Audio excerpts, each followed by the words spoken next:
All right. So we are starting lesson 14, the Roaring Twenties and the Great Depression.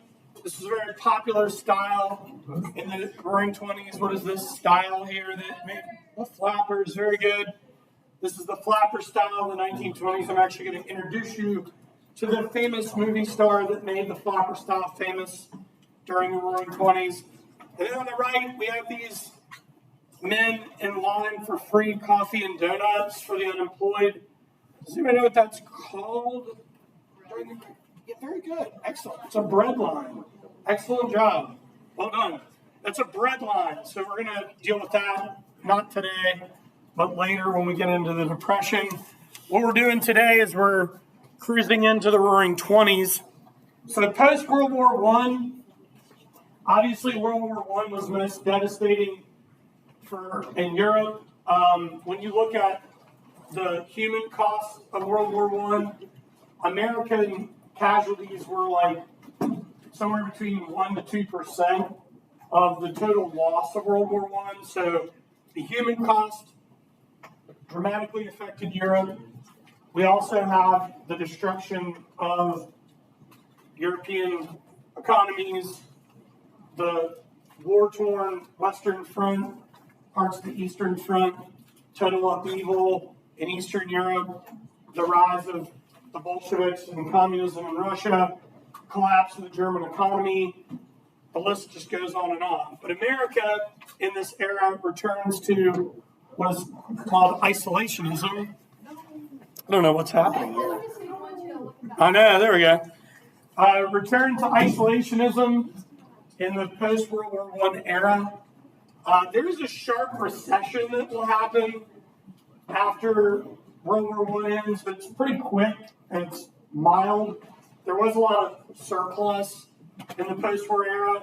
It also took the American economy a little bit of time to readjust, to go from wartime production back to consumer production. But this is like a crazy era for consumer production, and we'll talk about that as we move forward today.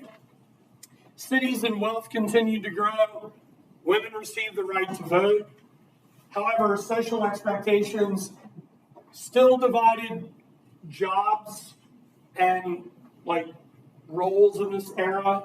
The progressives left behind a legacy, but Jim Crow remained for African Americans, and that battle will continue into World War II and post-World War II and into the modern civil rights movement.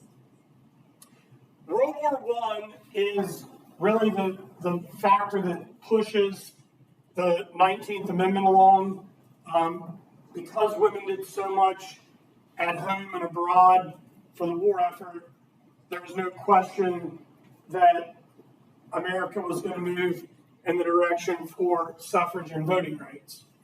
Remember, by this time, numerous states had already ratified voting rights for women, especially in the West.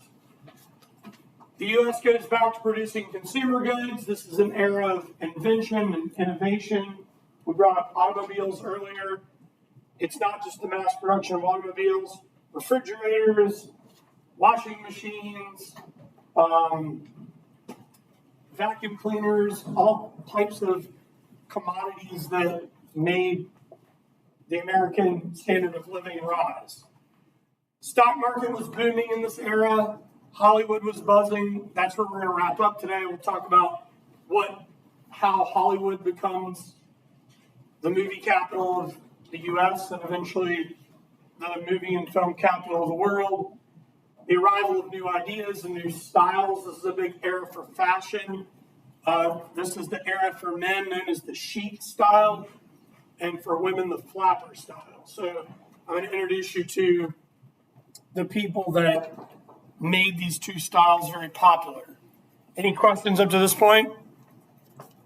Okay, so on the left, we have Rudolph Valentino, who brought the chic style into popular culture and fashion. And on the right, Norma Talmadge, who brought the flapper look into popular culture and into fashion. These are two of the biggest film stars of the 20s. You guys heard of these two? A couple of people? No? Yeah, good. That's awesome. All right. So the Republicans take back the White House. Remember, some of this is old news. We talked about it last lesson. After Wilson returned from France with a copy of the Treaty of Versailles and the plan for America to join the League of Nations, it's rejected in the Senate. Wilson goes on a whistle-stop tour to try to get popular support behind the treaty and America's commitment to join the League. But on that trip in Pueblo, Colorado, he suffers a debilitating stroke. He never really recovers. His wife, Edith, runs the White House for the remainder of his second term. And shortly after he leaves office, he'll pass away due to complications related to that stroke. Another guy that we've been introduced to, Henry Cabot Lodge, that senator from Massachusetts, the anti-League senator. He's kind of like setting the table for the Republican Party heading into the election of 1920. They're trying to find a candidate that doesn't have a lot of political enemies. They can sort of bring the Republican Party back together. We've talked about the divisiveness of the Republican Party since after the American Civil War. The guy they're going to go with is Ohio Senator and newspaper tycoon, at least regionally, Warren G. Harding. And his running mate is going to be a Republican from New England, Calvin Coolidge. They call him Silent Cal. They run on a platform like many slogans we've talked about before. They go on a campaign slogan, or they run with the campaign slogan, a return to normalcy.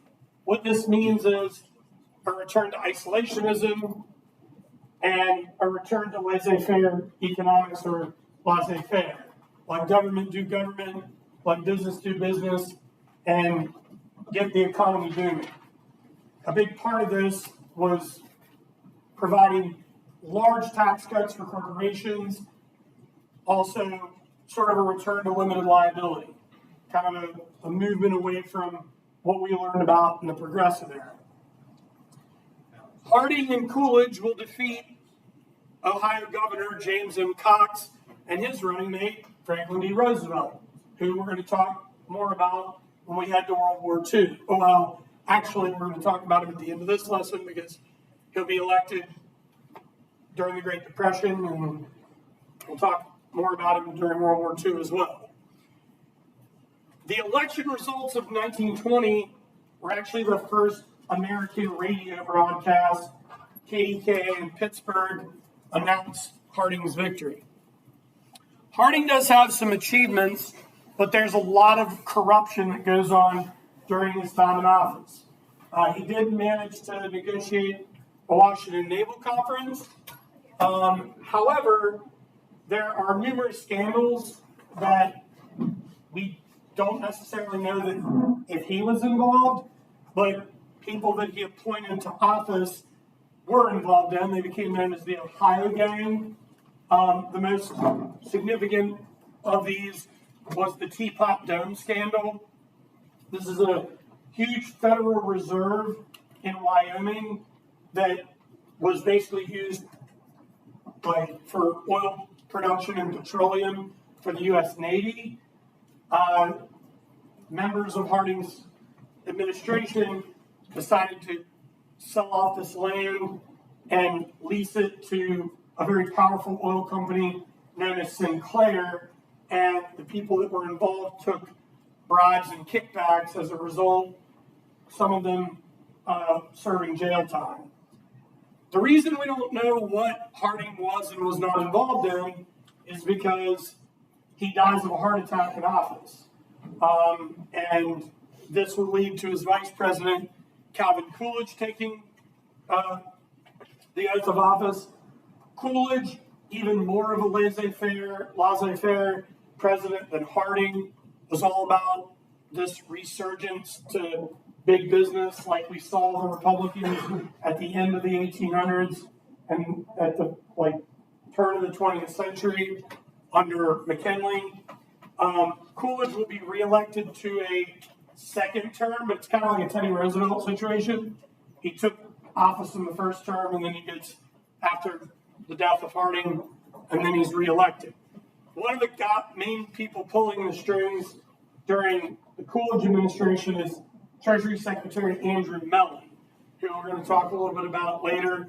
He's going to be pushing for large-scale tax cuts, and this is going to be, like I said before, a movement back toward limited liability for corporations. This is going to be one of the many variables that will carry us into the Great Depression. We'll deal with all those ingredients to the recipe next time we catch up, as we head out of the 20s and into the Great Depression. So on the left, 29th U.S. President, Warren G. Harding, and on the right, there's Silent Cal, Calvin Coolidge, our 30th president. Questions about either one of these guys? All right. So as you know, as World War I was coming to an end, the Bolsheviks rose up to overthrow the Tsar in Russia under the leadership of Vladimir Lenin and Leon Trotsky. Yes, Stalin is involved, but Stalin doesn't come to power until after the death of Lenin, which we'll deal with at the start of World War II. There is a great deal of fear after World War I that communism will spread to America, and those fears are real because this is going to lead to the rise of a communist party movement in America. Wilson's Attorney General, A. Mitchell Palmer, is going to make it his, they call him the Fighting Quaker, he's going to make it his crusade to stamp out communism in the first Red Scare in the post-World War I era. Roughly about 6,000 suspected communists and anarchists are rounded up, some arrested, some questioned. By December of 1919, 249 alleged anarchists and communists are going to be deported from the U.S. Most of them wound up in Canada. They were deported on the Buford. They called the Buford, that U.S. vessel, the Soviet Ark. A couple of the people that were involved in this deportation were pretty famous anarchists. We have Emma Goldman, who inspired Leon Czolgosz to assassinate McKinley.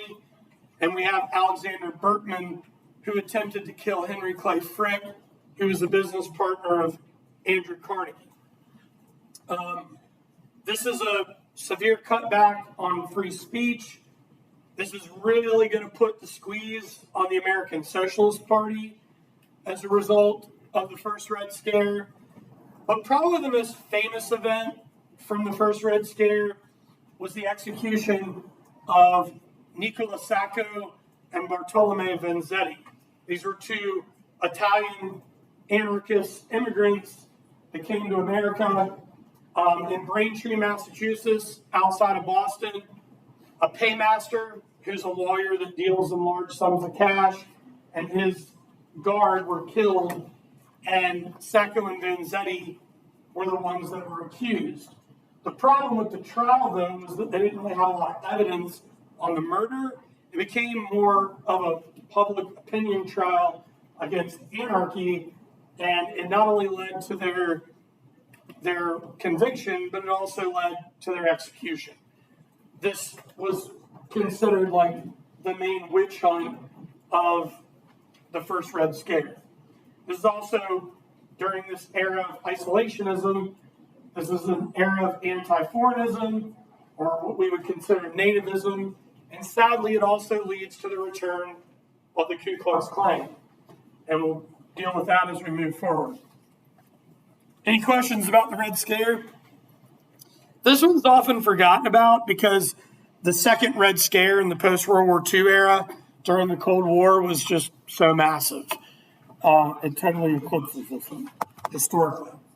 So here is Vanzetti and Sacco, the two Italian anarchists that were tried, convicted, and executed for murders they may not have committed. But again, a trial of public opinion. Sadly, in the early 1900s, the Ku Klux Klan was reborn under the leadership of this guy, William J. Simmons, in Stone Mountain, Georgia. They call themselves the New Klan. They were anti-Catholic, anti-African-American, anti-Jewish, anti-pacifist, anti-communist, anti-internationalist, anti-revolutionist, anti-bootlegger, anti-gambling, anti-adultery, anti-birth control. However, it is their own hypocrisy and corruption that led to their downfall because there was a great deal of fraud. Obviously, the group that's targeted most, especially in the American South, were African Americans, but this group was also targeting large waves of immigrants. Membership got to as high as 5 million. They ultimately fall apart during World War II, and tragically there will be a third rebirth in the post-World War II era that we'll deal with when we get to the modern civil rights movement. You have to understand, after World War I, Europe is completely upended. Economies have collapsed. New boundaries have been drawn. Large waves of immigrants after World War I come to America. It's estimated in a given year anywhere from 800,000 to 1 million immigrants were coming to America from Eastern and Central Europe.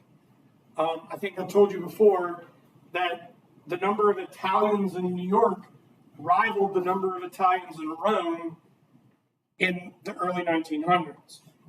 This is going to lead to immigration restriction that we've already learned about, and we talked about it during the Progressive era, or the Gilded Age and the Progressive era. The Immigration Restriction Act of 1921 and the Immigration Restriction Act of 1924. These are often referred to as the Quota Acts. But as I mentioned previously, there's going to be some really horrible implications for these acts because when the Nazis come to power in Germany and the Holocaust begins, numerous European Jews try to immigrate to America and are turned away due to these immigration restriction acts. So again, the first Red Scare, the return to isolationism, the rise of the second Ku Klux Klan, and immigration restriction, they're all interwoven into this anti-immigrant movement of the post-World War I era.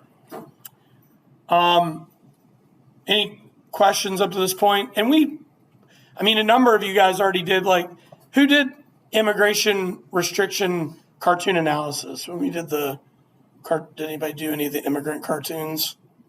Okay. That's what those cartoons were tied to, or the immigration restriction acts. Prohibition. We scratched the surface on prohibition during the Progressive era. This is often referred to as the noble experiment. The temperance societies, religious groups, they're the ones that are behind this. Congress will pass the Volstead Act or the National Prohibition Act into law. This will become the 18th Amendment. Interestingly enough, Woodrow Wilson vetoed this. He did not believe that it was the government's responsibility to regulate the consumption, production, or distribution of alcohol. However, his veto was overridden in both houses of Congress, and the 18th Amendment is passed. This is going to lead to multiple countercultures that will emerge in this era. It's also going to lead to a lot of hypocrisy. For example, Warren G. Harding often brought confiscated booze into the White House. It's quite common. And there were all types of different little loopholes the government had for alcohol to still be distributed and consumed. For example, if you were a doctor, you could write prescriptions for alcohol. Well, the mafia loved that. They ended up getting doctors to write scripts so they could legally move alcohol, but they couldn't do that in mass, all right? But there were people like William James Bryan, who was Secretary of State under Wilson, Cross of Gold guy. He was a big supporter of Prohibition. Francis E. Willard and the Women's Christian Temperance Union, they were big supporters. But the thing about Prohibition is a lot of this just kind of comes down to money, right? Because if you get rid of your domestic production and you get rid of your domestic distribution and your domestic consumption, what does that hurt? Anyone? Production, distribution, and consumption. Very good. It hurts your gross domestic product. It impacts the economy. Also, it affected global trade because you have alcohol coming out of Canada, Cuba, Haiti, Ireland, France, England, and not only is their alcohol coming to us, our alcohol is going to them. Once Prohibition happens, our alcohol stops going, and we're trying to close our borders up to prevent their alcohol from coming in. Bank savings do increase, but organized crime was on the rise. So this is the rise of the mafia. These crime syndicates are insanely powerful, and they are going to use the same strategies of the robber barons to be successful. Like Al Capone, we've all heard of him, yeah? Anybody ever heard of Lucky Luciani before? All right, these guys were operating massive crime syndicates. Does anybody know what two cities those guys ran? Good. Capone ran Chicago, and Luciani ran New York. Ultimately, they all come together as one massive trust. Organized crime in this era skyrockets. They took in billions of dollars as a result of this. We have bootlegging. Do y'all know what bootlegging is? That's the illegal distribution of alcohol. Do y'all know what moonshining is? That's the illegal production of alcohol. You got rum running, which is the illegal bootlegging across borders, notably from Cuba to Florida. Homebrew. What group of young Americans would bathtub gin and hooch been dangerous for? Any ideas? In the 20s, young group of Americans may have enjoyed drinking. Okay, soldiers is good. I'm looking for college students. Lots of college students died of alcohol poisoning trying to produce their own alcohol. So this was very dangerous during this era. Speakeasies, secret bars were established all over America. The most infamous Prohibition-era gangster, Al Capone, most famous for the St. Valentine's Day Massacre of 1929, where his mobsters were disguised as police officers to kill seven members of a rival gang. Capone never arrested for bootlegging, never arrested for running prostitution rings, never arrested for murder. What they got him for, and a lot of other mobsters, was for tax evasion. And that's how he landed in Alcatraz in San Francisco, off the coast. Gangs moved into other activities: prostitution, gambling, narcotics. right at this time, specifically what narcotic kind of comes on the scene and is insanely deadly? Okay. Not yet. Not yet. You're on the right path. Heroin. Okay? Now, we're not going to see a massive heroin epidemic occur until post-Vietnam, and then it dies down, and then it ramps back up during the opioid crisis. We'll deal with that as we move into contemporary America. But that's when this gets going. By 1930, guys, this is insane. Gangs made an estimated $12 to $18 billion off of the illegal sale of alcohol. Ultimately, the 21st Amendment repealed it by FDR in 1933. Congress and FDR. The real reason that this all comes to an end, yeah, the mob violence is not great. It's horrible. But it comes down to a loss of tax revenue. America had lost a lot of money on this experiment, and it just didn't work out. Totally backfired, and the Great Depression certainly didn't help matters. So that's the direction they go in. So on the top left, we have a group of bootleggers. Top right, do I have like any Formula One or like NASCAR truck racing fans? Any racing fans? Any type of racing? Okay, right on. Okay. I got a few people out there. American stock car racing starts because of the prohibition. People are like souping up their cars to try to outrun law enforcement. Then they start racing cars, and there's a race that's held at what beach that changes everything? Daytona. The race at Daytona Beach changes American car racing forever. Bottom left, this is people stocking up on booze before the prohibition went into effect. And over on the right is Al Capone.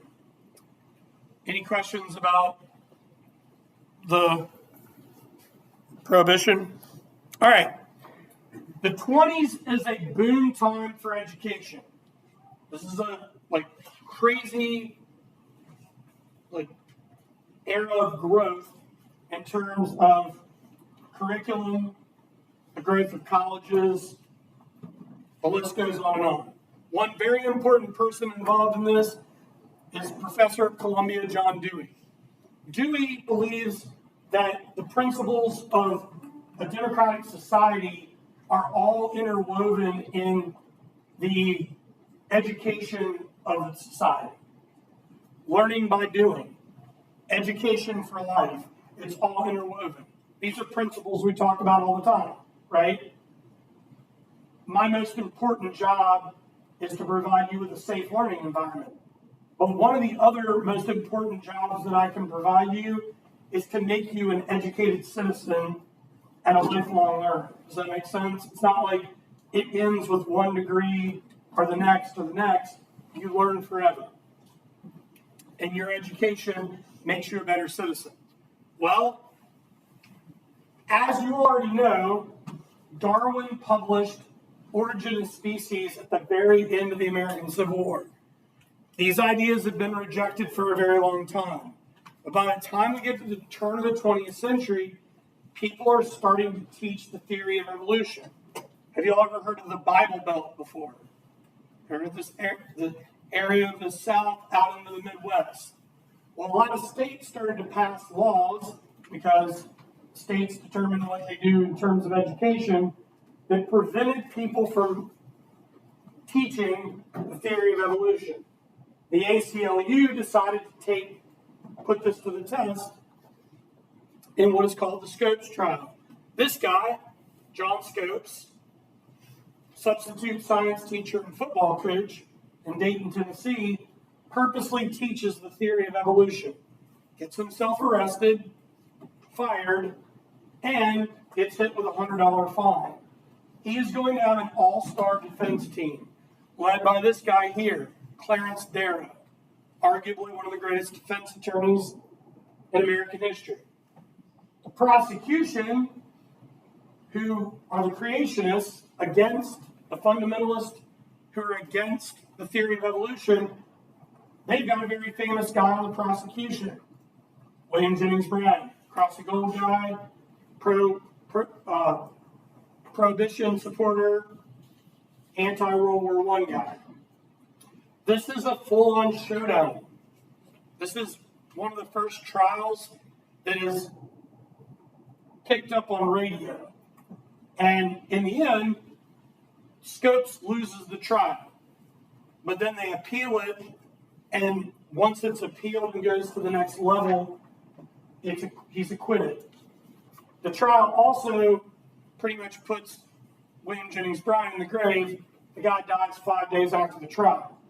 However, this changes everything. How many of you all have taken earth science? How many of you have taken biology? Who's taking chem or environmental right now? That's how this all starts, right? It's hard to imagine a curriculum with no science, right? That's the direction that we move in. Guys, this is just over 100 years ago. Okay, so mass consumption of the 20s. After the recession and World War I ends, as I said before, consumer goods, we're back to manufacturing consumer goods. The Treasury Secretary that serves under Harding and Coolidge, Andrew Mellon, one of the wealthiest men in America, is going to push for tax cuts, push for laissez-faire economics. He wants the economy to roll, and it will. Ford is a big part of this. He perfects the assembly line production. The Model T, the car that changes everything, in Dearborn, at the Rogue River plant, cars are rolling off the assembly line every 10 seconds. As previously mentioned, at the turn of the 20th century, thousands of people have cars. In about a 25-year period, millions of people have cars. And it changes society. Roads, laws, police forces. And the Richmond police force, prior to the widespread production of automobiles, set at about 20 police officers.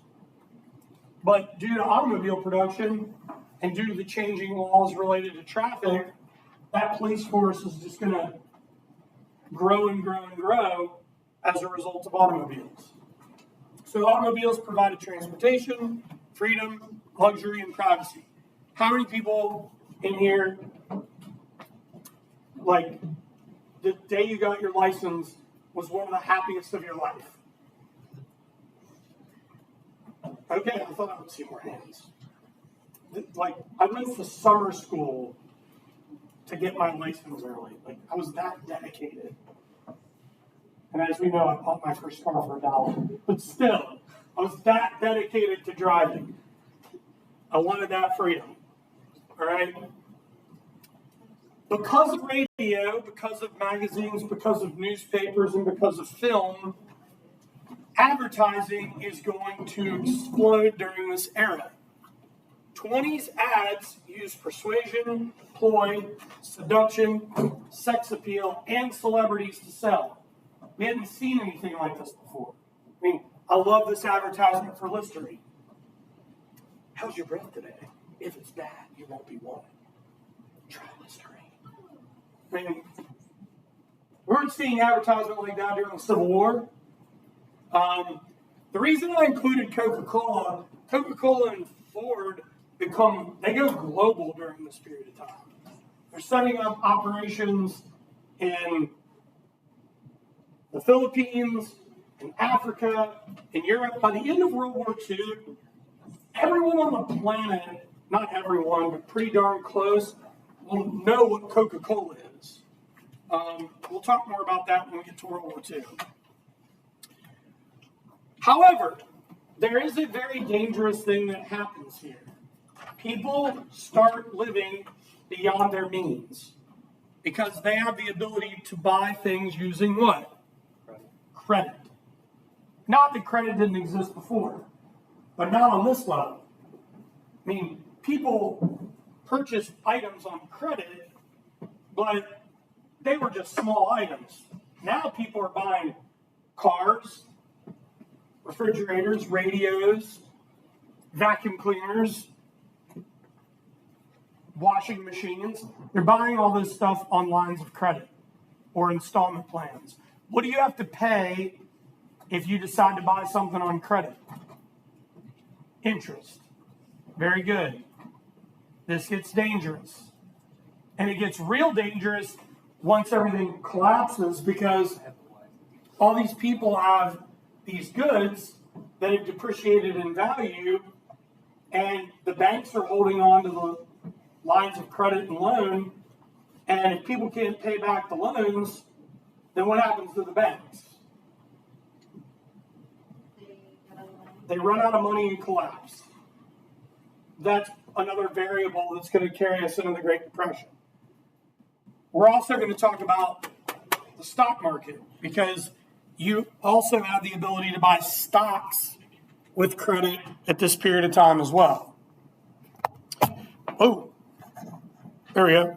So, the American vehicle and the American airplane is going to dramatically advance. The little tiny car companies, Ford and Oldsmobile and Dodge, they're going to put them out of business. If you can't mass produce cars, you better have a really, really good product that's desirable. There will be a few small car companies that survive, but not many. Like, for example, in Richmond, the Klein Car Company, they couldn't hang on because they didn't move to assembly line production like Ford did. As I said before, we mentioned last lesson, you've got new roads, you have gasoline and petroleum industry booming, the steel industry is booming for a variety of reasons, bless you. The glass production industry, cars go from a luxury to a necessity. Aviation. Again, we talked about the dramatic advancement of aviation from the Wright brothers glider in 1902, 1903 to the World War I biplanes. Well, we're going to see even more rapid advancement as we move forward into the 20s. Eddie Rickenbacker, our famous World War I flying ace, he's going to fly the first transcontinental mail route from New York to San Francisco. Charles Lindbergh, he's going to fly the Spirit of St. Louis from New York to Paris in 1927. Amelia Earhart, first woman to fly across the Atlantic in 1932 from Newfoundland to Ireland. Bessie Coleman, first African-American, Native American woman to become a licensed pilot. She was a stunt pilot. Another thing to think about, the first transatlantic flight is in 1927. By 1944, paratroopers will be dropping out of planes in Normandy. That is rapid advancement in aviation. All right, so that's an advertisement for Ford. Cut your costs, buy a Ford. In the top center, there's our Medal of Honor recipient and flying ace Eddie Rickenbacker. Top right, we have Charles Lindbergh.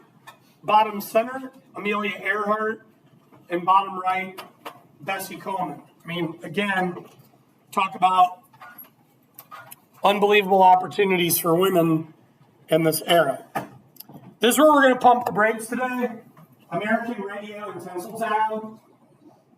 American radio is going to explode in the 20s, all right? The first broadcast was done in Pittsburgh by the radio station KDKA, but the two guys behind the wireless telegraph are Nikola Tesla and Marconi. This was used during World War I.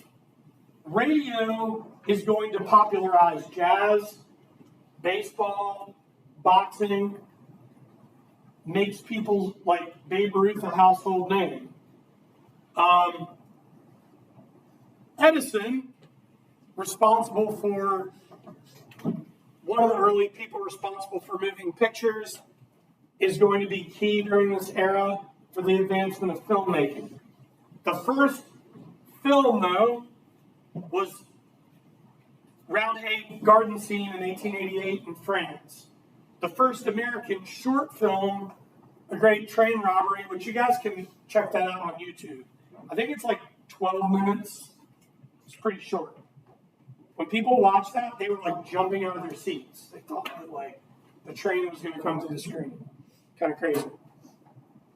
The first full-length feature film, horribly racist, The Birth of a Nation, which glorified the first Ku Klux Klan. The first full-length feature comedy, Charlie Chaplin's The Kid, in 1921. The first talkie where people were using sound in film was The Jazz Singer, starring Hal Jolson, in 27. Why would Hollywood be a desirable place to film? Why Los Angeles? It's warm, very good. Climate has a big part to play here. Any other ideas why Los Angeles would be good? Did you say it's pretty? It's beautiful, right? And you have a lot of different terrain, right? You can have a beach, you can have mountains, you can have desert, you can do all these different things, all right? But there's a guy that really makes all this happen that's often forgotten about. He's a Scottish engineer by the name of William Mulholland. He is the guy that builds the aqueduct to get water to Los Angeles. Had that not happened, Hollywood would not have been Hollywood, becoming the film capital of the U.S. and ultimately the world. With that being said, the World War I propaganda films a lot of them are going to be filmed out there. Has anyone ever heard of the action filmmaker Howard Hughes? Okay, bit of an eccentric character, also an engineer. He's going to make his mark in Hollywood. Where are my horror film people out there? Horror films? Horror films, the Vamps, the early horror films, they're very controversial, not necessarily due to the gore, but because so many people in the vampire movies were like scantily dressed, or in some cases there was nudity, so this led to censorship in film. But radio and film, everybody has to change pretty much the way that they do business thanks to radio and film. For example, what U.S. president is going to adapt to radio very quickly in this era? What U.S. president will use the radio like none before that could? FDR, very good. FDR's Fireside Chats, which we'll be talking about. Yeah. And then later, we have a president in particular that uses television to his advantage. Does anybody know who that is? A bit later. Good, but before him. JFK. All right. So we have KDKA up here on the top left. Babe Ruth. Again, radio made baseball wildly popular. Over here on the right, Charlie Chaplin, The Kid. And then on the bottom left, Hollywoodland was a real estate development. And ultimately, when the sign was falling apart, they took the land off. They revitalized the sign as just Hollywood. And it's become a national landmark. All right, so this is where we're going to pump the brakes.